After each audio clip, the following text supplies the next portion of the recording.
ഒരു ചെറിയൊരു ഇടവേളയ്ക്ക് ശേഷമാട്ടോ നമ്മളിത് ഇതുപോലൊരു ഷോർട്സ് അപ്ലോഡ് ചെയ്യുന്നത്.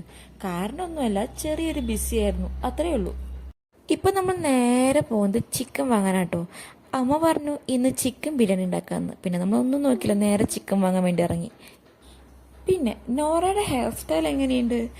അവൾ അറിഞ്ഞിട്ടില്ല കേട്ടോ, ഇങ്ങനെ ഒരു ചെറിയൊരു കൊമ്പ് അവളുടെ തലയുടെ മുകളിലുണ്ടെന്ന്. അറിഞ്ഞെങ്കിൽ അപ്പോൾ തന്നെ ഓരും. ഞാനാണെങ്കിൽ അറിയിക്കാനും പോയില്ല. നല്ല രസമല്ലേ. ഇവിടെയാണെങ്കിലോ ഇഷ്ടംപോലെ വെറൈറ്റി മീനുകളുണ്ടായിരുന്നു. പക്ഷെ നമ്മൾ മീനൊന്നും വാങ്ങാൻ നിന്നില്ല. നമ്മൾ വാങ്ങാൻ നിന്നത് ചിക്കനായിരുന്നു. ഇന്നാണെങ്കിലോ കുറച്ചധികം തിരക്കുണ്ടായിരുന്നു കേട്ടോ. അപ്പം നമ്മൾ കുറച്ച് നേരം വെയിറ്റ് ചെയ്തു. അങ്ങനെ നമ്മൾ വെയിറ്റ് ചെയ്തിട്ട് നമുക്ക് ചിക്കൻ വാങ്ങി നേരെ വീട്ടിലെത്തിയപ്പോൾ അമ്മ ഏകദേശം എല്ലാം അരിഞ്ഞു വെച്ചിട്ടുണ്ടായിരുന്നു കേട്ടോ. അങ്ങനത്തെ അമ്മ കണ്ണൂർ ചിക്കൻ ബിരിയാണി ആട്ടോ ഉണ്ടാക്കിയത്. സംഭവം നല്ല ടേസ്റ്റ് ഉണ്ടായിരുന്നു. നമ്മളിവിടെ ബസ്മതി റൈസാണ് യൂസ് ചെയ്യാറ്. ഇതായിരുന്നു ചിക്കൻ ബിരിയാണിയുടെ ഒരു ഫൈനൽ ലുക്ക് എന്ന് പറയുന്നത്. എനിക്ക് പിന്നെ ചിക്കൻ ബിരിയാണി ആയാലും ബീഫ് ബിരിയാണി ആയാലും ഒരു മുട്ട അത് നിർബന്ധം കേട്ടോ. അങ്ങനെ അതും കഴിച്ച് കഴിഞ്ഞ് നോറയ്ക്ക് കൊടുത്തു. നോറയ്ക്ക് ഇപ്പോൾ ഒറ്റയ്ക്ക് കഴിക്കണമെന്നാണ്. പക്ഷെ ചോറ് കഴിക്കുമ്പോൾ ഒരു വശമില്ലാത്ത പോലെ ആയിട്ടുള്ളൂ കഴിക്കണേ. അന്നേരം അവൾ കുറച്ച് കഴിച്ചുള്ളൂ.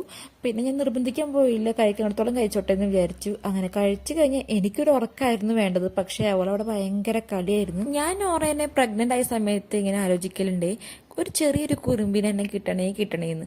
അങ്ങനെ കിട്ടിയത് കുറച്ച് വലിയൊരു കുറുമ്പിന് തന്നെയാട്ടാ. എന്നാലും നല്ല രസം തന്നെയാട്ടാ. എനിക്ക് ഭയങ്കരമായിട്ട് ഇഷ്ടപ്പെട്ടു. ഇവളുടെ കുറുമ്പായാലും കളിയായാലും കണ്ടിരിക്കാൻ കുറച്ചൊക്കെ രസം തന്നെയാണ്. പിന്നെ ഇത് വലുതാകുമ്പോഴേക്കും ഈ കുറുമ്പൊക്കെ പോകുന്നുള്ള പ്രതീക്ഷയിലാണ് ഞാൻ ഇരിക്കുന്നത് തന്നെ. ഞാൻ ആലോചിക്കലുണ്ട്, ഞാൻ ഇതുപോലത്തെ കുറുമ്പിയായിരുന്നു എന്ന്. അമ്മ പറയാറ് ഞാൻ കുറുമ്പി അല്ല എന്നാണ് കേട്ടോ.